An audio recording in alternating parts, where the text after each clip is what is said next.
Aquí comienza Presencia Real, un espacio dedicado a fortalecer nuestra relación amorosa con Jesucristo vivo y presente en la Eucaristía. Dirigido por Rafa Herrera. Tú eres el pan de vida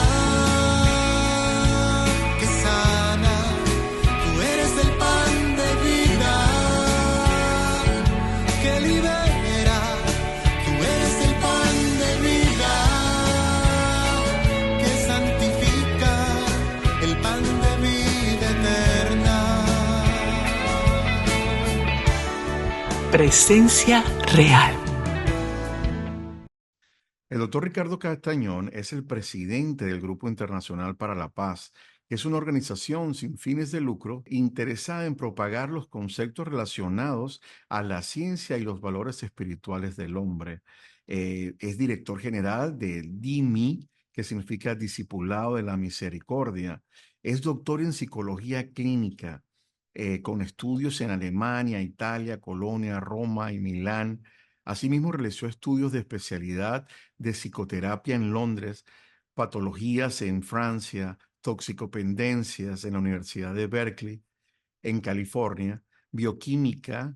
eh, Realmente son innumerables los estudios que ha hecho nuestro hermano, el doctor Ricardo Castañón. Es autor de más de 16 libros. La cadena Fox ha hecho un documental de 2 horas basado en las investigaciones que él ha hecho. Por su aporte científico, ha sido distinguido con el Esculapio de Plata por el Comité de la Defensa Civil de las Naciones Unidas y es académico de la Legión de Oro, correspondiente a la Academia Tiberina de Roma. Por encima de todo esto, es una persona con una humildad que le caracteriza, en compartir todo su conocimiento, su pasión, su vivencia y también su conversión con todos los hermanos que se los piden.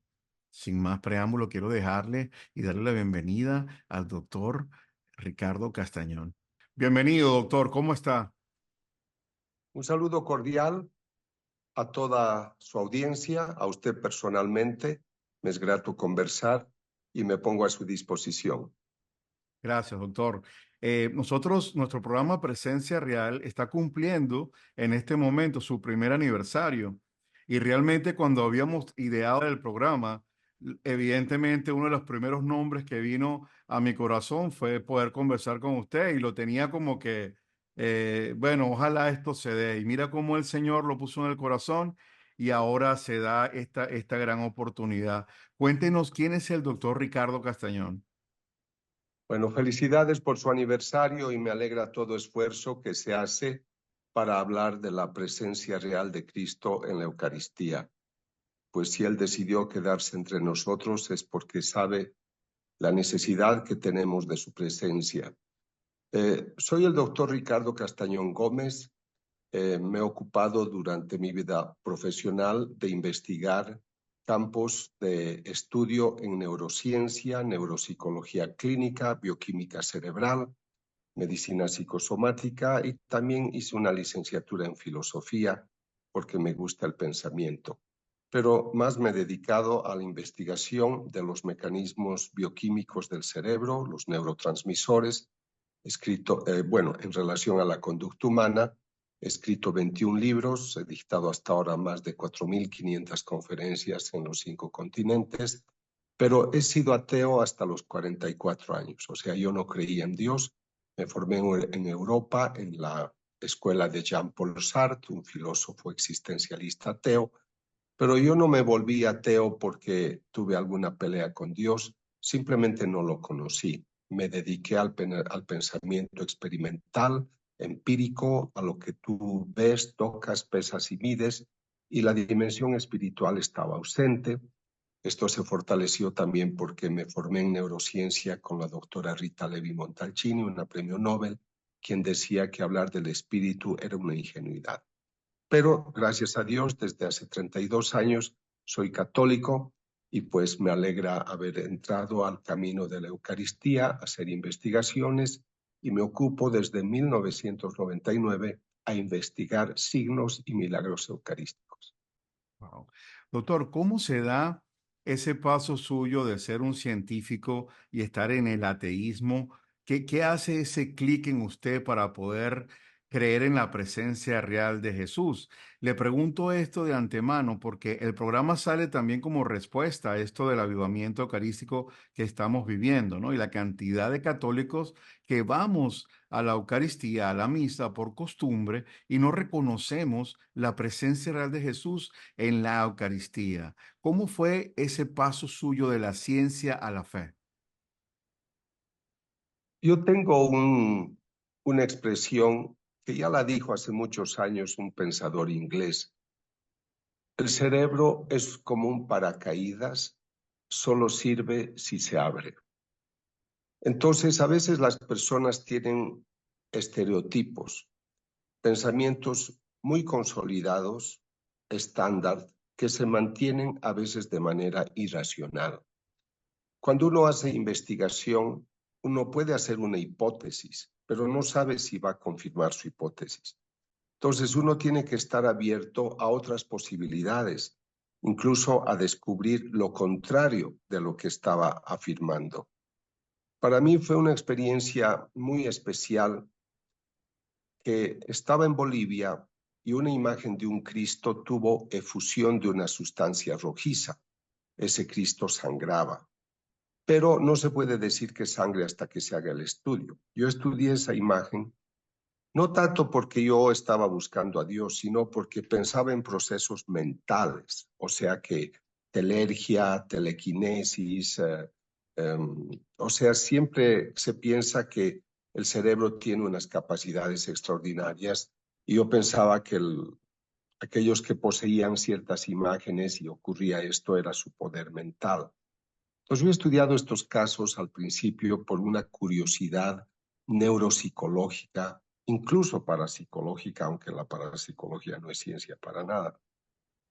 Entonces, yo comprobé que esa imagen tenía efusión.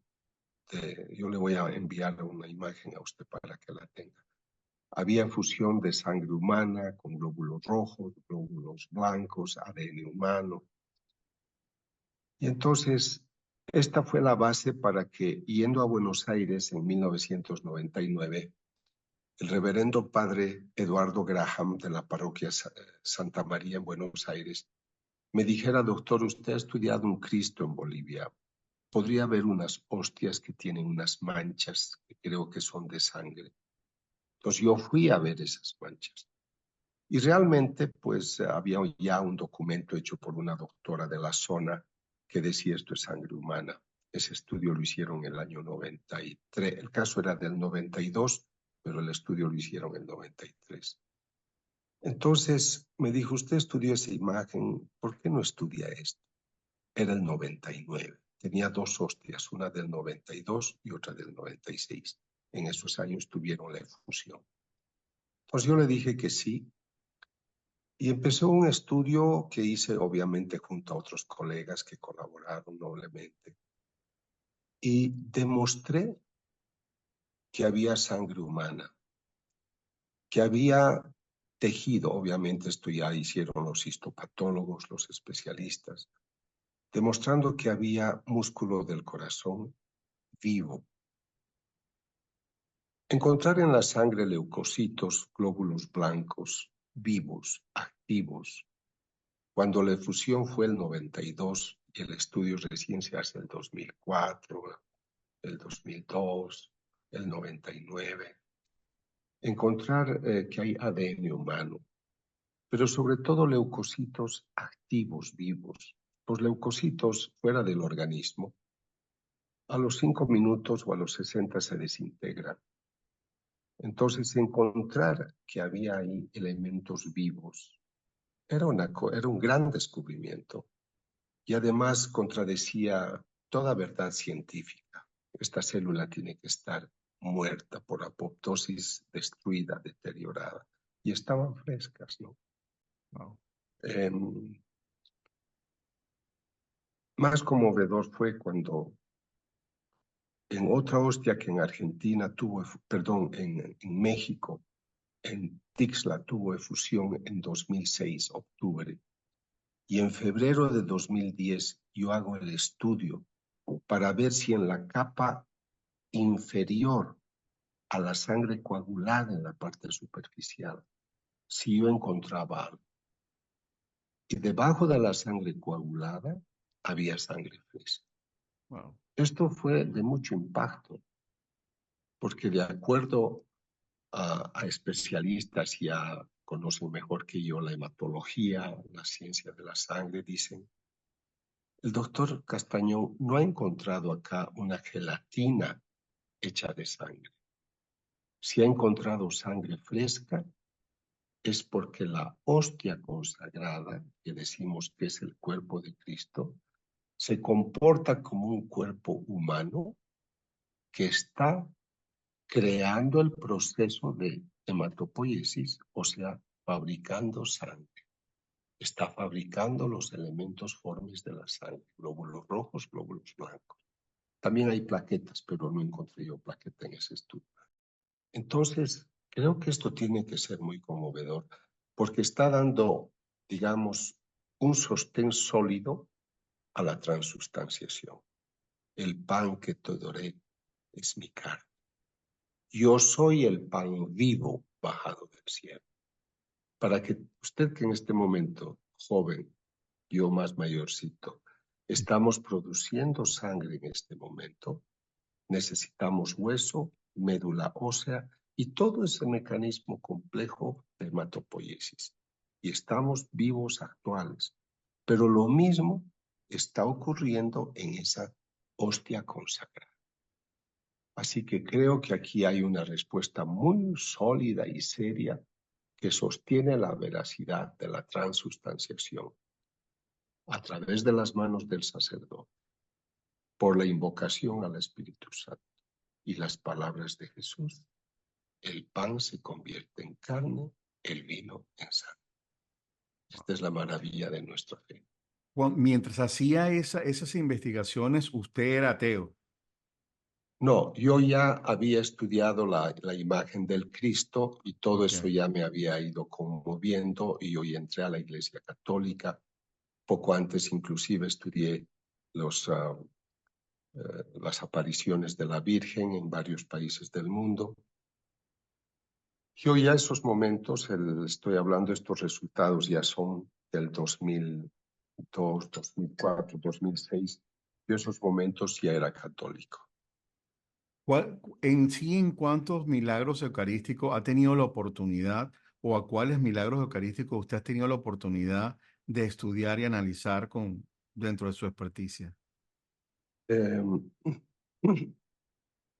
Yo he tenido en mis manos hasta ahora, con un caso que me ha sucedido hace poco, he tenido 16 casos. Tenía 15 y hace poco tuve uno nuevo, son 16.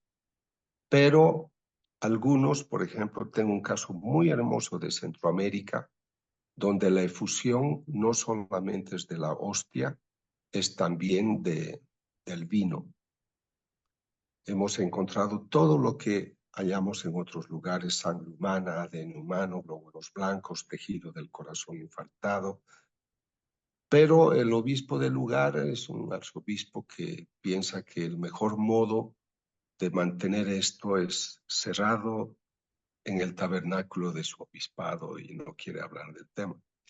Entonces hay personas que pues te muestran el caso, lo ves, das tu opinión.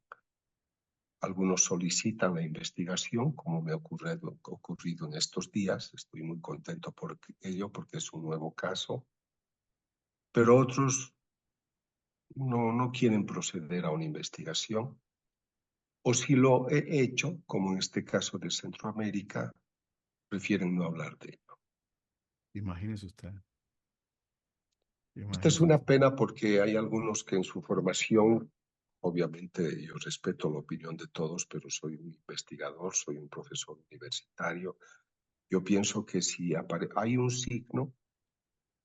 signo habla de algo, hay un contenido en el signo. Detrás del signo hay un autor y el autor quiere decirnos algo, hay una intención. Entonces me parece un poco Claro. incomprensible no querer entender lo que hay detrás de ese signo, además con maravillas tan extraordinarias, porque no solamente es que uno dice en esta manchita hay algo rojizo que parece sangre, esto es sangre humana, tiene ADN humano, tiene el músculo del corazón, está infartado. Hemos encontrado además una forma de gen muy especial que garantiza la vida de las células. Y además se sucede el momento de la intinción, cuando el sacerdote parte la hostia y la deposita en el cáliz, o sea, el vino empieza a tener efusión de sangre. Estamos orando para que esta cosa se pueda definir porque es uno de los casos más hermosos que yo he estudiado. Wow. Ahora, de esos 16 casos que usted ha tenido la oportunidad de analizar, ¿todos le han dado respuesta? O sea, ¿se ha comprobado que todos son reales o ha habido algunos donde usted ha encontrado, digamos, algún fraude o algo así? En los casos que le digo que he tenido en mis manos, algunos se han hecho las investigaciones y otros me han dicho, pues le vamos a avisar, pero ya no me han avisado. Pero en todos los casos que yo he estudiado, hemos tenido sangre humana, pero en algunos casos que también he estudiado, había apariencia de sangre, era rojiza. La hemoglobina es una heteroproteína que lleva oxígeno a los tejidos y es la que da coloración también a la sangre, ese color típico. Entonces, a veces hemos tenido efusión, por ejemplo, en México, hubo la efusión de rojiza de una hostia, me llamó uno de los encargados de la iglesia, hicimos el estudio y no salió sangre. Y esto me ha ocurrido también con alguna imagen. Entonces es algo que hoy yo no puedo explicar todavía a qué se debe. Lo hace el enemigo, de dónde emerge, es un fenómeno paranormal, no lo sé, pero sí he tenido casos de muestra que parecía sangre, pero al final no era. Y también sé la opinión, esto no me ha ocurrido a mí personalmente, pero cuando algunos obispos me han pedido que yo intervenga, por ejemplo, me han dicho, he encontrado sangre. Entonces yo he ido a solicitud de la autoridad de la iglesia, pero el tipo de sangre pertenecía, por ejemplo, uno de los casos que yo intervine, pertenecía al sacristán. El tipo de sangre que encontramos es AB. Entonces, por eso también la iglesia tiene razón en ser muy prudente, porque a veces hay gente que quiere darle un empujón al milagro.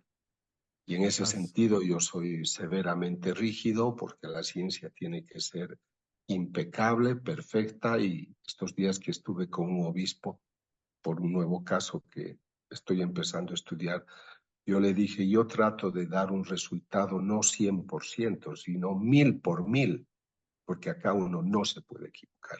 Todo tiene que ser perfecto y de alto nivel y elaborado con un alto nivel metodológico de exigencia. Así es. Sabe, doctor, que durante este año hemos tenido el privilegio de hablar con hermanos, ¿no? De feligreses, llamémoslo así, ¿no? Que se han acercado a Jesús Eucaristía, que son adoradores, y algunos de ellos nos han manifestado muchas cosas que suceden, ¿no? Y que ellos atribuyen que son como milagros. Claro, son cosas personales de cada uno. A mí personalmente me ha tocado cuando hago la edición del programa ser bien cuidadoso, ¿no? Porque a veces tenemos experiencias muy profundas o hay manifestaciones muy profundas que alimentan nuestra fe, pero es un poco delicado compartirlo como que si fuera un milagro patente de lo que sucede. Sé que en estos estudios de la sangre ha habido un factor de sangre, como usted acaba de decir, del AB, que lo comparan con la sangre de Turín. ¿Nos pudiera hablar un poco de eso? Le voy a contar algo interesante dentro de lo que es la convalidación de los estudios. Cuando yo hice la primera demostración que había sangre humana en las hostias de Buenos Aires, el comité científico me dijo, doctor, es verdad que aquí sale sangre en el pan consagrado, pero para la ciencia eso es solo una casualidad. O sea, no basta encontrar una vez. Entonces yo fui, busqué la segunda vez y volví, dije, aquí está otra vez sangre. Ah, doctor, es solo coincidencia. No. Y luego, la tercera vez que volví, ya recién dijeron, este estudio vale, tiene sentido. Entonces ahí donde se van encontrando, nosotros usamos el término de variables, elementos que intervienen, que debemos distinguir y ponderar dentro de una investigación. Por ejemplo, encontramos leucocitos, glóbulos blancos, encontramos ADN humano, encontramos hemoglobina, tejido del corazón. Todas esas son variables que van consolidando el estudio.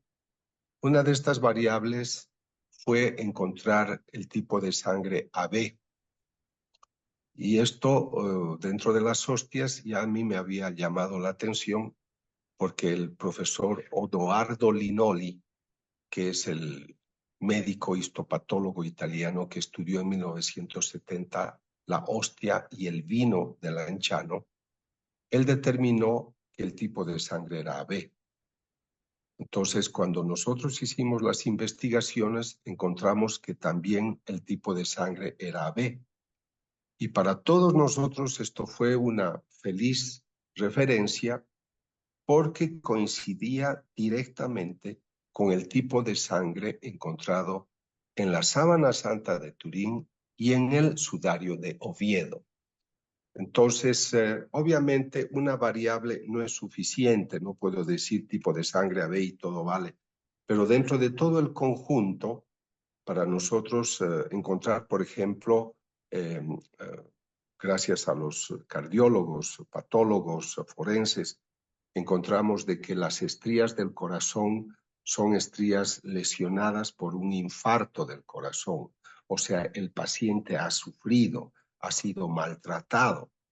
Y encontrar en la sábana santa el tipo de sangre AB de un hombre que ha sido maltratado hasta el extremo. Todas estas cosas han dado una feliz diosidencia que nos ha llevado a ponderar esa variable como importante. A mí me alegra porque hay gente que hace estudios de impacto, de posicionamiento de la información. Al menos unos 200 millones de personas han visto estos datos. Sé que a muchos pues no les agrada lo que uno hace, pero desde el punto de vista científico, porque hay coincidencia con los resultados de otros profesores en otros países, no se han discutido la validez de estos resultados. Me gusta, por ejemplo, a mí me han llamado para participar de otras investigaciones, pero yo he dicho, algunas intervengo yo directamente porque me lo pide el obispo, me conoce, quiere llevar de una cierta manera, conozco los idiomas de su país, temen entrar en otros ambientes, pero cuando, por ejemplo, me llaman de un lugar donde el obispo interviene y sí tiene acceso a profesionales muy bien dispuestos para esto, entonces yo sugiero la metodología y me alegra mucho que luego los resultados coinciden. Entonces, una de las variables importantes dentro de una investigación es lo que se llama la replicación. Replicación quiere decir que si yo he encontrado tipo de sangre AB, o he encontrado hemoglobina, o he encontrado músculo del corazón, debería encontrarse lo mismo en otros estudios. Por eso es de que tengo un caso también latinoamericano reciente que yo estoy asesorando, pero a distancia, porque directamente todavía no voy a intervenir. Tal vez lo haga al final, cuando ellos ya tengan resultados para confirmar.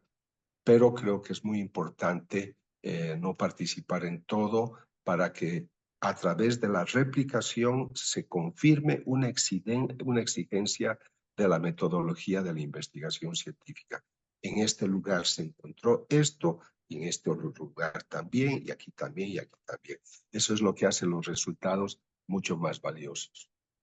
Para nosotros, la verdad que lo estoy escuchando y yo no dejo de maravillarme, porque yo creo que esa es una de las cosas que hemos perdido en el mundo de hoy, ¿no? Maravillarnos frente a la grandeza de las manifestaciones de Dios, porque el hecho de poder encontrar sangre en una hostia, definitivamente, como decía usted, nos ratifica ese concepto del proceso de transustanciación, al cual mucha gente dice, no, claro, pero eso es algo mental que tienes. Conversando con algunos de los sacerdotes, llegábamos y he aprendido eso, ¿no? Porque creo que en este año el primer alumno he sido yo directo hablando con todos los sacerdotes, ¿no?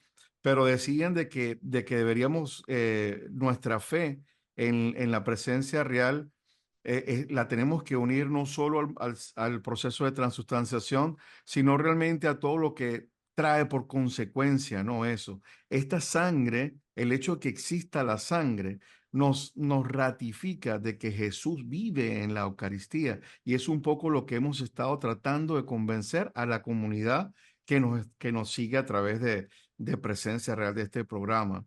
Le pregunto algo, doctor. En estos, sé que se convirtió al catolicismo, pero ¿hasta dónde ha llegado todo esto que le ha pasado, el impacto que le ha dado a usted en su vida como persona, como hombre?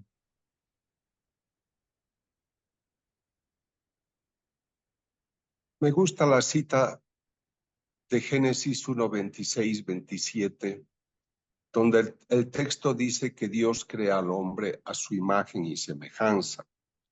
Entonces está hablando de la dimensión espiritual del hombre.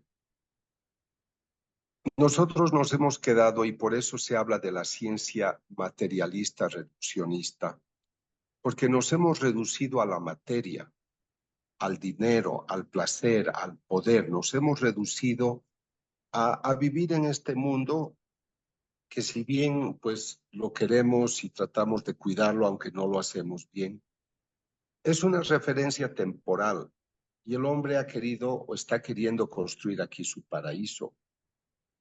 Ayer me fue muy dramático escucharle a un señor decir, eh, mi mujer me ha dicho que somos malas personas y que nunca vamos a ir al cielo, que a nosotros por lo que somos y decimos nos corresponde solo el infierno. Son gente del comercio, de la política dura, ¿no? Entonces, perder la esperanza es una muestra de un reduccionismo donde el hombre se ensimisma y no trasciende. Y el hombre no trasciende porque ignora su dimensión espiritual. A mí me fascina Pablo como personaje y sus enseñanzas. Pero, por ejemplo, qué profundo es cuando habla en la carta a los Gálatas, capítulo 5, versículos 22, 23, y dice, el fruto del Espíritu es el amor, es la paz, es la armonía, es la templanza, es la amabilidad. Entonces, cuando yo veo a esta gente poco amable, que te empuja, que se apura, que te desprecia, que cree que porque tiene dinero te va a dominar, o porque tú eres católico eres un ignorante y él es un sabio porque es rico y además materialista. O sea, yo creo que el gran fracaso del hombre moderno es haber ignorado la naturaleza espiritual y alejarse de ella. Si el presidente Putin conociera este espíritu de Dios, no declaraba la guerra. Un sicario no mataría por 3 pesos. Un hombre no vendería droga. Una mujer no abusaría de sus hijos ni vendería su cuerpo. Entonces creo que el gran fracaso del hombre moderno consiste en eso, en haber ignorado la dimensión espiritual. Entonces, para un profesional de la neurociencia como yo, que estudiaba el cerebro y la conducta humana, y me preocupaba la depresión, yo trabajé para mis programas de investigación mucho los cuadros suicidas, depresivos, y entonces yo dije, este hombre sabio, sin ser un PhD ni tener tantos master's degree, ya dio en el clavo explicando el fruto del espíritu es el amor, la paz, la armonía, y nosotros con tecnologías neuropsicológicas, pedagógicas, farmacológicas, estábamos buscando cómo hacer que el hombre tenga paz, armonía, alegría, amabilidad, felicidad, templanza, cuando él con su fe y su espíritu ya había definido el camino. Entonces yo creo que hay que retomar eso, y eso es lo que a mí me motiva a hacer lo que hago. Mucha gente me dice, gracias por su misión, el doctor es un predicador. A mí me gusta aclarar que yo no me siento un predicador. Yo me siento un profesor universitario que habla del cerebro, de la conducta humana, y desde hace 32 años he incorporado a mi repertorio científico la dimensión espiritual del hombre. Soy un hombre de fe en la actualidad. Hablo de la dimensión espiritual, pero mi perspectiva es científica. Me arrodillo y oro como otras personas de fe. Rezo todos los días el rosario, voy a misa todos los momentos. Yo termino la plática con usted y voy a correr a la Eucaristía.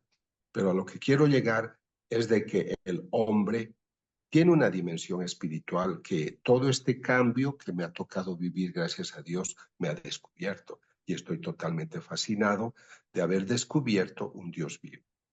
Estos días, yo en este momento acabo de llegar a México, tuve unas reuniones con gente muy íntima. Somos 7 que trabajamos en este campo con mucha profundidad y planificamos cosas internacionales. Entonces, yo decía, si una persona de la calle escuchara nuestras conversaciones, pensarían que estamos enfermos de la mente. Porque nosotros podemos hablar, ay, ¿te acuerdas cuando la Virgen dijo a este místico? ¿Te acuerdas cuando te envió este mensaje? ¿Te acuerdas cuando vimos la sangre brotar de esa imagen? ¿Te acuerdas cuando ese ciego se sanó cuando le pusiste el algodón? ¿Te acuerdas de ese enfermo que nació sin lengua y le salió lengua después de la oración? El gran fracaso del hombre moderno es haber cerrado las puertas a la dimensión espiritual, porque así nos hemos quedado con lo más obsoleto y caduco, que es lo tangible, lo que muere, olvidándonos de lo que trasciende, lo que es eterno, pues te lleva a la vida eterna al lado de Dios Padre. Por eso yo felicito lo que ustedes hacen, quieren llevar esta palabra, que es palabra de vida eterna, para que las gentes despierten, sobre todo en un país que pues a veces se olvida muy rápido de la dimensión espiritual. Doctor, ¿cómo ve usted el futuro? Yo personalmente tengo 4 hijos, ¿no? Y hablaba esta mañana en un programa también de los esfuerzos que hacemos, ¿no? Para poder incentivar la fe en nuestros hijos, porque vemos que viene un mundo, si el mundo está comprometido y complicado, no es difícil, no hay que ser negativo para ver la avalancha de lo que siempre está. Pero también, por otro lado, vemos este despertar de muchos sectores, incluso capítulos de jóvenes que vuelven a retomar su dignidad como personas en sus relaciones de novios, en sus consagraciones y todo eso. ¿Cómo vería usted en medio de todo lo que es la fe en estos milagros eucarísticos? ¿Cómo ve el futuro? ¿Qué me diría a mí como padre de 4 hijos? Miren, yo pienso que además usted tiene, si bien vive en un hermoso país, hay muchas cosas que no son fáciles de superar allá, porque usted puede darle principios hermosos a su hijo y él va y se encuentra con centenares de compañeros que piensan otra clase y también de maestros, ¿no? Yo estoy convencido de que la fe debe ser sólida. Y justamente yo estudio el cerebro y hablo de lo que se llaman los grafos neurales, que son unas huellas que se forman a través del aprendizaje y la convicción que tenemos de aquello que aprendemos. Entonces, si una persona tiene convicción, si una persona es bien formada, donde vaya va a llevar esa convicción.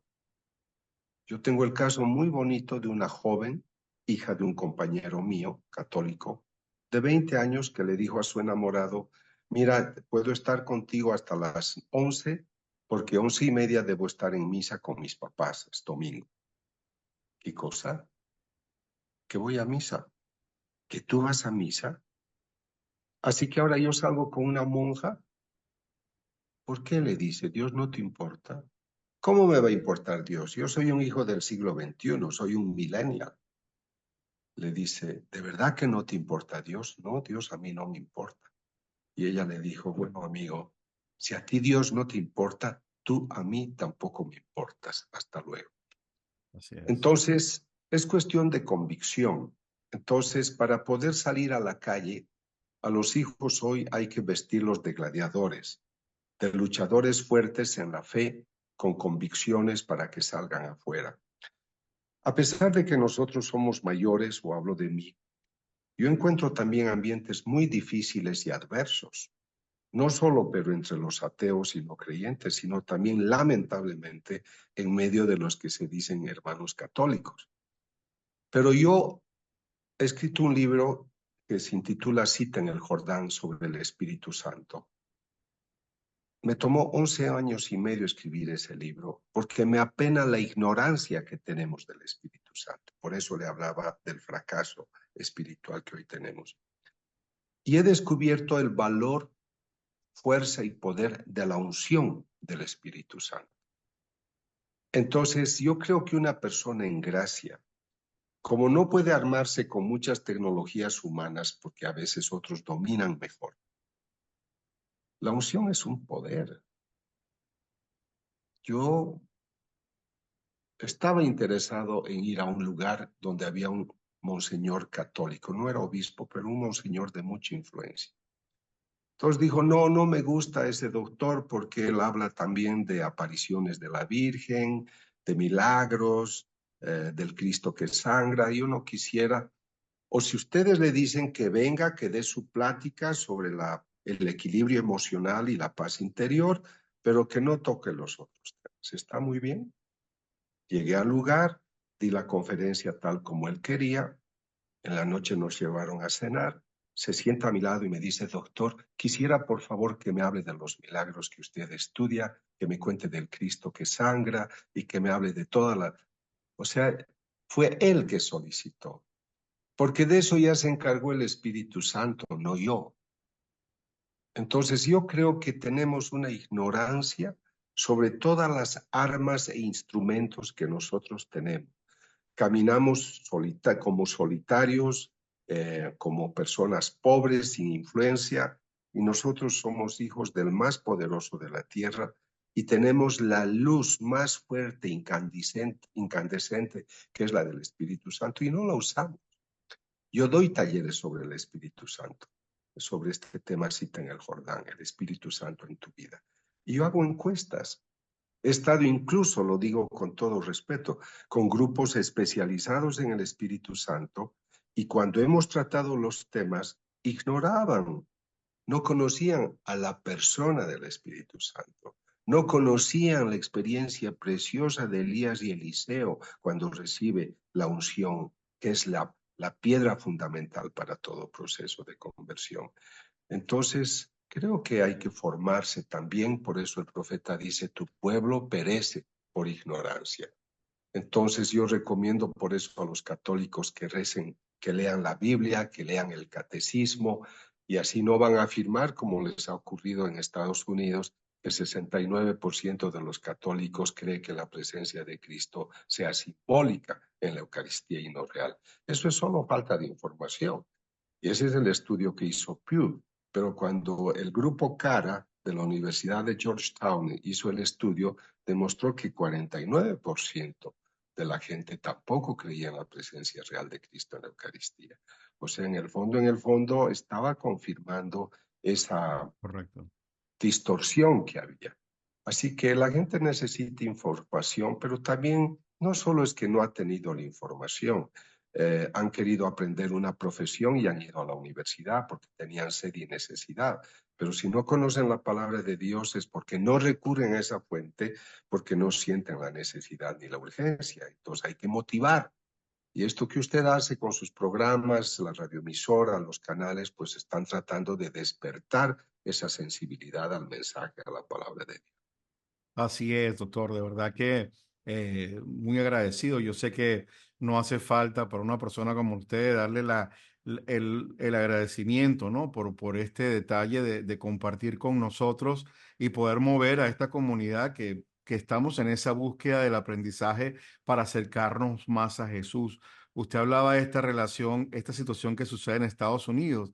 Y antes de terminar, quisiera pedirle una palabra a la comunidad en sí en relación a lo que es creer en la presencia real de Jesús en la Eucaristía y este proceso de avivamiento eucarístico que vivimos como país en este momento. A mí me empezaron a invitar a dictar conferencias. Yo todo el mes de mayo dicté conferencias y también estuve en marzo en Estados Unidos. Y ahora voy a estar en todo el mes de octubre, voy a estar en Estados Unidos dictando conferencias, porque pues la conferencia episcopal quedó muy sorprendida en ese país de las encuestas de Pew Organization, de que digan 69% piensan que la presencia real de Cristo en la Eucaristía no es tal, sino solo un símbolo, una rememoración. Entonces, me gustó la reacción de ellos porque dijeron, ¿qué hemos enseñado hasta este momento? Y para mí, obviamente, fue la respuesta a una curiosidad que yo tuve de llegar a Estados Unidos de Norteamérica y ver que la gente comulga por filas. O sea, la gente no comulga por el estado de la conciencia, sino por el lugar donde se encuentra, sentada. O sea, su comunión está muy condicionada en muchos casos, no digo en todos, por el aspecto topográfico, no por la condición del espíritu. Y entonces que comulguen filas por filas y por filas y todos comulguen, al menos el 99%, yo quedé admirado de la vida en gracia de esas personas, hasta que luego comprendí para nosotros. Y luego algunos sacristanes de algunas iglesias donde fui a dar pláticas me decían que encontraban hostias en los libros de los cantos, en el piso, en el baño pegadas con chicle.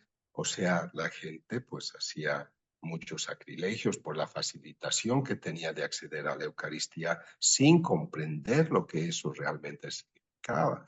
Cuando lean el capítulo 6 de San Juan y escuchen, esto es mi cuerpo, esto es mi sangre, yo soy el pan bajado del cielo, el que come de mí tiene vida eterna, el pan que yo te daré es mi carne, pues está hablando de algo muy serio, no está diciendo les dejaré una memoria. Durante la Santa Cena, el Señor firma, deja el pan y el vino y deja la firma de su cuerpo y de su sangre.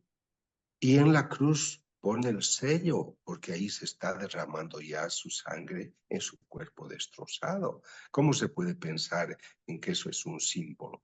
Yo sé las escuelas que han habido en el pasado de quienes, aun teólogos, decían que esto era simbólico, pero creo que hoy, gracias también a estos milagros eucarísticos, uno puede demostrar la realidad de la transustanciación. A mí me dijo, porque me asesoró mucho, gracias a Dios, el teólogo René Laurentán, me dijo, doctor, el milagro sucede para demostrar que aquello que nosotros creemos es verdad. El pan que te daré es mi carne y usted aquí encuentra carne y sangre, con tantos elementos además, otros componentes. Pues yo creo que la persona que le escucha debería reflexionar y descubrir, primero pedir luz al Espíritu Santo para entender, para conocer. Lean el Catecismo de la Iglesia sobre lo que es la presencia real de Cristo en la Eucaristía. Lean el capítulo 6 de San Juan. Mediten sobre la presencia real de Cristo. Me parece muy bien que tengan acceso al milagro. Tengo un libro que se intitula Crónica de un milagro eucarístico, donde está toda la relación del milagro de México, que ha sido declarado milagro. Está en inglés también la versión. Entonces yo creo que poder conocer intelectualmente las cosas va a ayudar a fortalecer la fe, que no cometamos errores simplemente por falta de información, desinterés. Creo que la persona debe ponerse de rodillas, pedir al Espíritu Santo más luz, más unción, para que podamos entender el esplendor y belleza y no quedarnos solo en el milagro extraordinario. Mira cómo sangra una hostia, sino llegar a la persona de Cristo. El Cristo presente, cuerpo, sangre, alma y divinidad, el mismo Cristo que la Virgen concibió, que caminó con sus apóstoles, que murió, que resucitó y que está a la derecha del Padre. Es el mismo, presente de una manera misteriosa. Entonces, cuando nosotros comulgamos su carne, es su carne gloriosa. Él ha resucitado. No es que hay que hacer caso a la banalidad de cierta gente que dice, entonces somos antropófagos. Estás comiendo, estamos hablando de un misterio maravilloso. El Señor ha resucitado. La gente no cree. Dice, dame de comer y come. Ese alimento en ese cuerpo glorificado ya no necesita el ácido clorhídrico para un metabolismo del alimento. Es una carne gloriosa. Y estamos hablando de misterios maravillosos. Tú comulgas el cuerpo del Señor. Él entra a tu corazón, pero luego te lleva al suyo. Y tú estás en simbiosis con Él. Por eso creo que la experiencia más maravillosa que el humano puede tener es unirse a Cristo en la Eucaristía. Y yo he leído místicos que dicen, quisiéramos volver a la tierra solo para tener una Eucaristía y una comunión más. Doctor, gracias por sus palabras. La verdad que retumban en mi corazón y espero que eso suceda también a través del Espíritu, pueda tocar muchos corazones de las personas que nos escuchan. No me queda, me deja sin palabras. Espero pronto que Dios nos permita la oportunidad de vernos en persona, se nos dé el encuentro personal, darle un abrazo como hermano. Y de verdad que en nombre de toda la iglesia, siento que hoy en día la iglesia crece, ha crecido mucho y en relación a la presencia real y a los milagros y a la fe por muchos de sus estudios, que es propiamente el talento que Dios le ha dado. Así que muchas gracias, doctor. Dios es bueno, entró a Jerusalén en un burrito, se busca otros de la misma categoría con algún tipo de formación, pero veo que tiene la imagen de Carlo Acutis. Carlo Acutis ha dado mucho cuerpo, mucho horizonte en su juventud, estaba muy ungido, así hay muchas personas que lo han hecho, por eso también valoro el trabajo que ustedes realizan, la unión hace la fuerza. Y por eso me gusta despedirme diciéndole a la gente, nos vemos con cada uno de ustedes en la Eucaristía. Dios les Amén. bendiga y hasta luego. Así será. Gracias, doctor. Un abrazo. Hasta luego. ¿Qué más podemos pedir? Ha sido realmente una bendición esta conversación con el doctor Ricardo Castañón, quien a partir de este momento también se convierte en parte de esta misión eucarística que es presencia real. Realmente estamos felices, bendecidos por estas oportunidades que nos está brindando personalmente a mí, al equipo de Presencia Real y también a ustedes que nos acompañan cada semana en nuestros episodios. No me queda más que decirles o invitarles, ¿no? A que ojalá pensemos un poco lo que el doctor Ricardo nos acaba de compartir, donde aún existiendo estas pruebas científicas de la efusión de sangre en algunas imágenes y en la Eucaristía al ser partida, siendo una diosidencia, estos factores también que la convierten en este tipo de sangre, que por diosidencia es el mismo en cada uno de estos milagros donde ha ocurrido, estos milagros eucarísticos, tiene que hacernos ruido, tiene que realmente llamarnos a decir, wow, o sea, realmente a asombrarnos.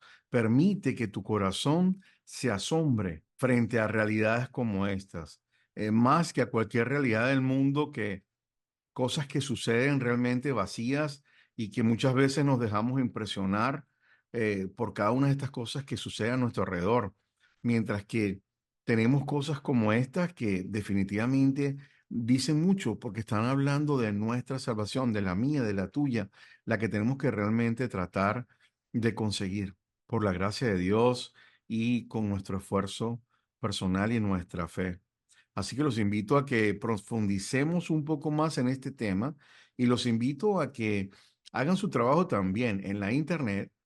Si entran, van a encontrar muchísimas charlas del doctor Ricardo Castañón, donde explica la raíz científica de todo este fenómeno que ocurre y también esas experiencias más minuciosas de cada una de las investigaciones en las cuales él ha participado.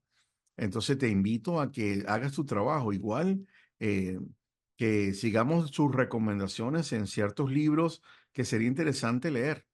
De verdad que es una invitación para ustedes, para mí también, a seguir creciendo en este mundo y podernos acercar cada vez más a esa presencia real de Jesús en la Eucaristía. Quedó claro que el doctor, además de ser un buen científico, es una extraordinaria persona y fue lo que compartió con nosotros un poco también de su fe. Así que sigamos adelante, sigamos adelante. Recuerda de seguirnos. Si estás escuchando este programa, síguenos en Presencia Real Oficial en nuestro canal de YouTube, en Instagram, también en Facebook. Y ayúdanos a seguir adelante compartiendo cada uno de estos esfuerzos que hacemos para llevarles a ustedes este contenido enriquecedor que definitivamente, si tú lo permites, puede acrecentar tu fe. Así que seguimos orando por ustedes también para que se acerquen a la capilla de adoración más cercana que tengas y sobre todo que vayas a la Eucaristía y comulgues, te prepares y comulgues. No esperes a ser perfecto, no esperes a ser perfecto porque no lo somos. Somos pecadores, somos humanos, cometemos errores, pero ahí está, en nuestra humildad y en la gracia de Dios de hacernos realmente reconocer cuando fallamos, arrepentirnos y también enmendar esa situación que hicimos, de la cual no nos sentimos orgullosos.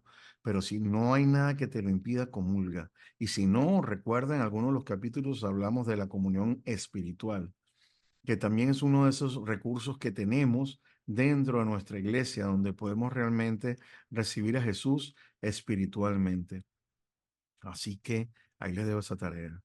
Acércate a la capilla más cercana que tenga. Este es Rafa Herrera de Presencia Real. Los quiero mucho. Feliz. Así que un abrazo fuerte y les deseo lo mejor para ustedes y para su familia. Presencia Real, un espacio dedicado a fortalecer nuestra relación amorosa con Jesucristo vivo y presente en la Eucaristía. Dirigido por Rafa Herrera. Presencia Real. Mientras llega nuestro próximo encuentro, visitemos las capillas de adoración de nuestras parroquias.